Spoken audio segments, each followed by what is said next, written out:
आज है 3 सितंबर 2023 दिन रविवार। Welcome back to clean news UP. चलिए देखते हैं उत्तर प्रदेश की 25 फटाफट बड़ी खबरों को। इससे पहले आप न्यूज को कहां से देख रहे हैं हमें कमेंट में बताना बिल्कुल ना भूलें। साथ ही हमारे फेसबुक पेज को भी फॉलो करें। फेसबुक पेज का लिंक डिस्क्रिप्शन में दिया गया है।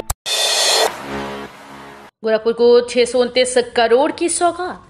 सीएम योगी ने गोरखपुर को 629 करोड़ की परियोजनाओं का तोहफा दिया। सीएम ने यहां कई विकास परियोजनाओं का लोकार्पण और शिलान्यास किया। इस मौके पर उन्होंने कहा कि ये नए भारत का नया उत्तर प्रदेश है।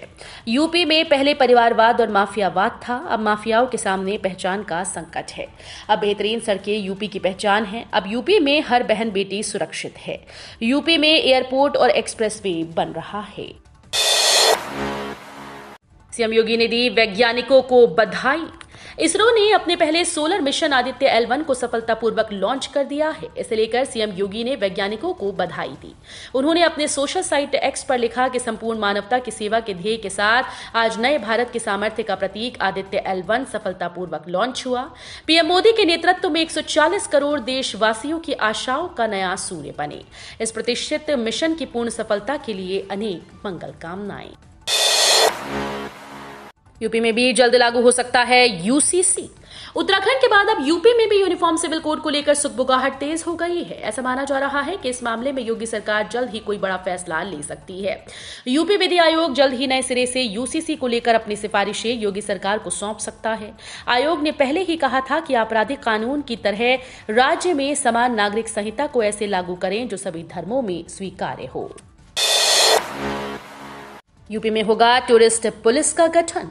यूपी में जल्द ही पुलिस का नया चेहरा देखने को मिलेगा। प्रयागराज पुलिस एक नई टीम बनाने जा रही है जो श्रद्धालुओं की मदद करेगी। पुलिस कमिश्नर ने इसकी कवायद शुरू कर दी है। इसके लिए ऐसे पुलिसकर्मियों की तलाश की जा रही है जो हिंदी के अलावा इंग्लिश बोलते और समझते हों। सिलेक्शन के बाद उन्हें ट्रेनिंग दी जाएगी। इसके बाद टूरिस्ट स्थलों पर तैनात किया जाएगा। इससे टूरिस्टों को मदद के साथ साथ सुरक्षा भी मिलेगी। वेडिंग डेस्टिनेशन स्टेट बनेगा यूपी। यूपी में भी राजस्थान की तर्ज पर किलों और महलों में शादी समारोह का आयोजन हो सकेगा। प्रदेश को वेडिंग डेस्टिनेशन स्टेट के रूप में विकसित करने के लिए यूपी पर्यटन और सांस्कृतिक मंत्रालय प्रयासरत है।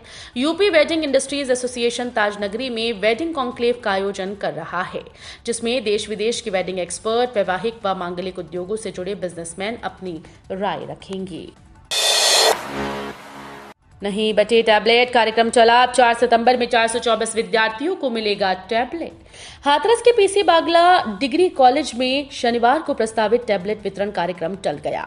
ये कार्यक्रम अब 4 सितंबर को आयोजित किया जाएगा। इसके तहत 424 विद्यार्थियों को टैबलेट वितरण किया जाना है। डिग्री कॉलेजेस में पढ़ने वाले विद्यार्थियों को पढ़ाई में सहायता के लिए उत्तर प्रदेश सरकार टैबलेट उपलब्ध करा रही है। इस योजना के प्रथम चरण में लखनऊ में विद्यार्थियों को टैबलेट वितरित हो चुके हैं। बोले सीएम योगी, यूपी में दंगई आज जान की भीख मांग रहे। घोसी उपचुनाव में सीएम योगी ने बीजेपी प्रत्याशी दारा सिंह के पक्ष में चुनाव प्रचार किया। इस दौरान उन्होंने सपा पर जमकर हमला बोला। सीएम ने कहा कि सपा सरकार में दंगाई खुलेआम असलहे लहराते निर्दोषों की हत्या किया करते थे। 2005 के मऊ दंगों के हुए वक्त में मैं गोरखपुर से सांसद था। 2017 में यूपी में बीजेपी की सरकार बनने के बाद असलहा लहराने वाले माफिया आज व्हील चेयर पर अपनी जान की भीख मांग रहे हैं। रामलला की प्राण प्रतिष्ठा पर 7 समंदर पार भी मनेगा भव्य उत्सव। तैयारी शुरू। अयोध्या में श्री राम मंदिर निर्माण को अंतिम स्पर्श देने के साथ जनवरी में होने वाले रामलला की प्राण प्रतिष्ठा कार्यक्रम को भव्य व ऐतिहासिक बनाने की तैयारी जोरों पर है। आयोजन भारत के अलावा विश्व के अलग अलग देशों में भव्यता के साथ मनाया जाएगा। प्राण प्रतिष्ठा समिति की गत दिनों हुई बैठक में इस पर विस्तार से चर्चा हुई। तय हुआ कि विदेश में निवास कर रहे भारतवंशी व सनातन धर्मियों को इस अविस्मरणीय आयोजन से जोड़ा जाएगा। विश्व के भिन्न भिन्न देशों में निर्मित मंदिरों को अयोध्या से राम जन्मभूमि की ध्वज व अक्षत भेजे जाएंगे। ये उत्सव मनाने का आमंत्रण होगा। सीएम योगी बोले, एक जिला एक सहकारी बैंक की दिशा में आगे बढ़ेगा यूपी, बढ़ेगा शाखाओं का दायरा। सहकार से समृद्धि के मंत्र के साथ सहकारिता क्षेत्र को सशक्त बनाने की कोशिश में जुटी राज्य सरकार कोऑपरेटिव बैंक की शाखाओं का दायरा बढ़ाएगी। मुख्यमंत्री योगी आदित्यनाथ ने अपने सरकारी आवास में बहुउद्देशीय ग्रामीण सहकारी समिति के सदस्यता महाअभियान और टोल फ्री नंबर शुभारंभ के अवसर पर सहकारिता विभाग को इस दिशा में आगे बढ़ने की नसीहत दी। मुख्यमंत्री ने कहा कि किसानों तक बैंकिंग सुविधाएं पहुंचाने के लिए सहकारिता विभाग जिन स्थानों पर बैंक शाखा की आवश्यकता, वहां पहले चरण में बैंक खोले, दूसरे में इन बैंकों को मुनाफे में लाएं और तीसरे चरण में one district one cooperative bank की परिकल्पना की दिशा में आगे बढ़े। मोबाइल ऐप से बुक कराएं जनरल टिकट, लंबे कतार में लगने का झंझट खत्म, जानिए तरीका। देश में लंबी दूरी के सफर में यात्री सबसे ज्यादा रेलवे पर निर्भर करते हैं। उत्तरी प्रदेश के विभिन्न हिस्सों और बाहर रहने वाले लोगों की प्रमुख पर्वों के मौके पर घर आने के लिए रेलवे ही पहली पसंद है। ऐसे में कई बार रिजर्वेशन के अभाव में लोग जनरल कोच में सफर करने को मजबूर हो जाते हैं। इनमें सबसे ज्यादा दिक्कत प्लेटफॉर्म पर टिकट के लिए लगने वाली लंबी कतार होती है, जिसकी वजह से कई बार यात्रियों की ट्रेन भी छूट जाती है। रेलवे ने अब इसका एक समाधान निकाला है। रेलवे के इस कदम से यात्री अपने मोबाइल से कहीं भी ऐप के जरिए रिजर्वेशन की तर्ज पर जनरल टिकट की बुकिंग भी कर सकते हैं। लेफ्ट हैंड ड्राइविंग का मिलेगा प्रशिक्षण, कार मॉडिफाई कराएगा एनएसडीसी। आईटीआई करौदी स्थित स्किल इंडिया इंटरनेशनल सेंटर में लेफ्ट हैंड ड्राइविंग का प्रशिक्षण दिसंबर में कराया जाएगा। इसमें विदेशों में रोजगार की राह देख रहे युवाओं को सहूलियत होगी। सेंटर में ट्रैक बनाने का काम दिसंबर से शुरू होगा। इस माह में प्रशिक्षण भी होगा। प्रति सेकंड एक नल 2023 में हर घर जल योजना में देश का धांसू रिकॉर्ड, सीएम योगी का यूपी टॉप पर। भारत ने साल 2024 तक हर घर को पीने योग्य नल के पानी से कवर करने के लिए प्रधानमंत्री नरेंद्र मोदी की महत्वाकांक्षी योजना हर घर जल योजना के तहत इस साल प्रति सेकंड एक नल स्थापित करने की तीव्र गति हासिल की। साल 2023 के पहले 8 महीनों में देश ने पिछले साल के सभी रिकॉर्ड को पार कर लिया है। यूपी में होगा टूरिस्ट पुलिस का गठन, हिंदी अंग्रेजी बोलेंगे कर्मी, निभाएंगे ये खास भूमिका। प्रयागराज पुलिस का एक नया चेहरा जल्द ही देखने को मिलेगा। अपराधियों की धरपकड़ करने वाली पुलिस की एक नई टीम बनने जा रही है, जो सिर्फ श्रद्धालुओं की मदद करेगी। पुलिस कमिश्नर ने टूरिस्ट पुलिस बनाने की कवायद शुरू कर दी है। कुंभ से पहले इसे तैयार कर लिया जाएगा। कुंभ 2019 से पहले प्रयागराज में टूरिस्ट पुलिस की मांग की जा रही थी। श्रद्धालुओं की मदद के लिए एक ऐसी पुलिस जो उनकी भाषा को समझे और हर संभव मदद करे। पुलिस से ज्यादा एक गाइड की भूमिका निभाए। देहरादून एक्सप्रेस 5 दिन कानपुर से चलेगी। उत्तर मध्य रेलवे के प्रयागराज मंडल की ओर से महाकुंभ के मद्देनजर सूबेदारगंज रेलवे स्टेशन पर यार्ड रिमॉडलिंग का काम शुरू हो रहा है। ऐसे में सूबेदारगंज रेलवे स्टेशन की ट्रेन को शिफ्ट किया जाने लगा है। सबसे बड़ी परेशानी तो ये खड़ी हो गई कि सूबेदारगंज के बजाय 5 दिन देहरादून एक्सप्रेस कानपुर से चलेगी।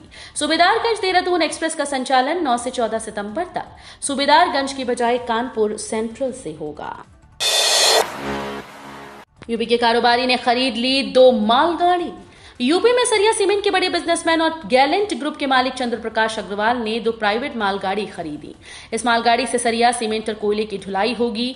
गैलेंट ग्रुप ने बताया कि भारतीय रेल से 2 गुड्स ट्रेन खरीदी गई हैं। एक ट्रेन रेलवे से संचालन के लिए मिल गई, दूसरी की डिलीवरी 3 महीने के बाद हो जाएगी। बता दें कि जिसने गुड्स ट्रेन खरीदी उससे उसी फैक्ट्री का माल ढोया जाएगा। घोसी में मुसलमानों को दी जा रही धमकी। सपा के राष्ट्रीय महासचिव शिवपाल यादव ने घोसी में निष्पक्ष चुनाव कराने की मांग की। उन्होंने इस संबंध में मऊ डीएम से मुलाकात की। इस दौरान उन्होंने बताया कि घोसी में अल्पसंख्यक मुसलमानों को घर घर जाकर धमकाया जा रहा है। बिजली और पानी के कनेक्शन काटे जा रहे हैं ताकि वोटर्स में खौफ पैदा हो और वोट कम पड़े। सर्वे रिपोर्ट पेश करने के लिए एसआई ने मांगा 8 हफ्ते का वक्त, जिला जज करेंगे सुनवाई। भारतीय पुरातत्व सर्वेक्षण ने शनिवार को ज्ञानवापी परिसर के सर्वे और इसकी रिपोर्ट दाखिल करने के लिए 8 सप्ताह का समय मांगा। एएसआई के प्रार्थना पत्र पर जिला जज की अदालत में सुनवाई होगी। तारीख अभी तय नहीं। जिला जज डॉक्टर अजय कृष्ण विश्वेश अवकाश पर हैं। अब कोर्ट पर सभी की निगाहें हैं कि अदालत सर्वे रिपोर्ट पेश करने के लिए समय सीमा बढ़ाने का प्रार्थना पत्र स्वीकार करेगी। ये जानने को लेकर लोग उत्सुक हैं। प्राण प्रतिष्ठा के बाद में रामलला के दर्शन का अभियान चलाएगा ट्रस्ट। रामलला की प्राण प्रतिष्ठा को लेकर तैयारियां जोरों पर चल रही हैं। राम मंदिर का करीब 70% काम पूर्ण हो गया है। वहीं श्री राम जन्मभूमि तीर्थ क्षेत्र ट्रस्ट रामलला के दर्शन का अभियान चलाने की योजना बना रहा है।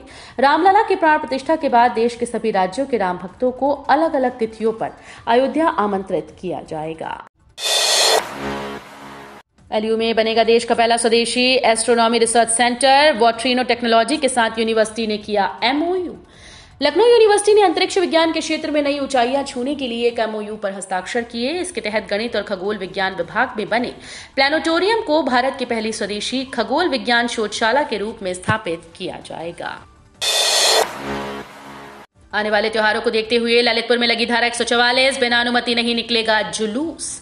यूपी के ललितपुर में त्योहारों को देखते हुए कानून व्यवस्था कड़ी कर दी गई। यहां आने वाले दिनों के लिए धारा 144 लगा दी गई। अपर जिला मजिस्ट्रेट ने जनपद की सीमा के भीतर निवास करने वाले और आने जाने वाले सभी व्यक्तियों के लिए धारा 144 लागू करने का आदेश जारी किया।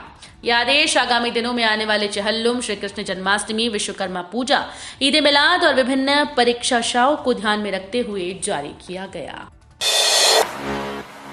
मंत्रालय ने कर्मचारियों के लिए जारी किया अपडेट। इन कर्मचारियों को मिलेगा प्रमोशन। 7वें वेतन आयोग के तहत एक नया अपडेट जारी कर दिया गया। मिनिस्ट्री ऑफ डिफेंस ने रक्षा मंत्रालय के कर्मचारियों को प्रमोशन देने के लिए न्यूनतम योग्यता को लेकर संशोधन किया। ये संशोधन 7वें वेतन आयोग के तहत आने वाले डिफेंस कर्मचारियों और सैनिकों पर लागू होगा।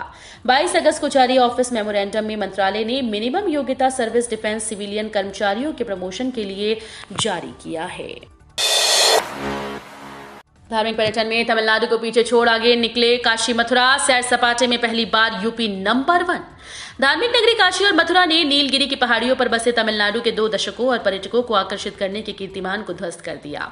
पिछले 1 वर्ष के दौरान तमिलनाडु के विभिन्न शहरों में जहां 22 करोड़ पर्यटक पहुंचे, वहीं उत्तर प्रदेश के सिर्फ 2 शहरों काशी और मथुरा में 23 करोड़ पर्यटक आए। ये धार्मिक पर्यटन का सर्वाधिक आंकड़ा है। देश और दुनिया के सैलानियों के लिए तमिलनाडु के समुद्र तट, दुर्गम पहाड़ियों पर बसे शहर पहली पसंद रहते हैं।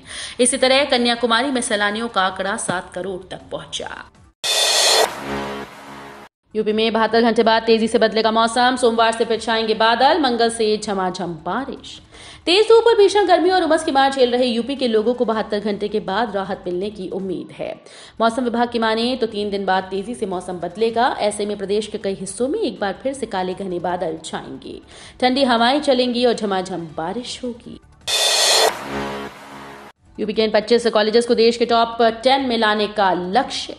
उच्च शिक्षा विभाग ने प्रदेश के 25 कॉलेजेस को नेशनल इंस्टीट्यूशनल रैंकिंग फ्रेमवर्क की ओर से जाने वाली रैंकिंग में देश के टॉप 100 कॉलेजेस में शामिल कराने का लक्ष्य तय किया। इसके लिए इन कॉलेजेस में निर्फ के मानकों के मुताबिक संसाधन जुटाए जाएंगे। अभी तक टॉप 100 में यूपी का कोई कॉलेज नहीं है। Centre for research and industrial staff performance की पहल पर उच्च शिक्षा विभाग ने यह लक्ष्य तय किया है। 6 सितंबर को इंडोनेशिया जाएंगे पीएम मोदी। आसियान समिट में लेंगे हिस्सा। प्रधानमंत्री नरेंद्र मोदी 6 और 7 सितंबर को इंडोनेशिया की यात्रा करेंगे। पीएम मोदी की इस यात्रा के 2 दिन बाद 9 सितंबर को भारत में G20 समिट होने वाली है। विदेश मंत्रालय ने शनिवार को बताया कि इंडोनेशिया के राष्ट्रपति जोको विडोडो के निमंत्रण पर पीएम मोदी 20वें आसियान भारत शिखर सम्मेलन और आसियान के वर्तमान अध्यक्ष के रूप में इंडोनेशिया द्वारा आयोजित 18वें पूर्वी एशिया शिखर सम्मेलन में भाग लेने के लिए 6 और 7 सितंबर को जकार्ता, इंडोनेशिया की यात्रा करेंगे। तो ये थी आज की 25 फटाफट बड़ी खबरें। अगर आपको न्यूज पसंद आई हो तो वीडियो को लाइक और शेयर जरूर करें। धन्यवाद।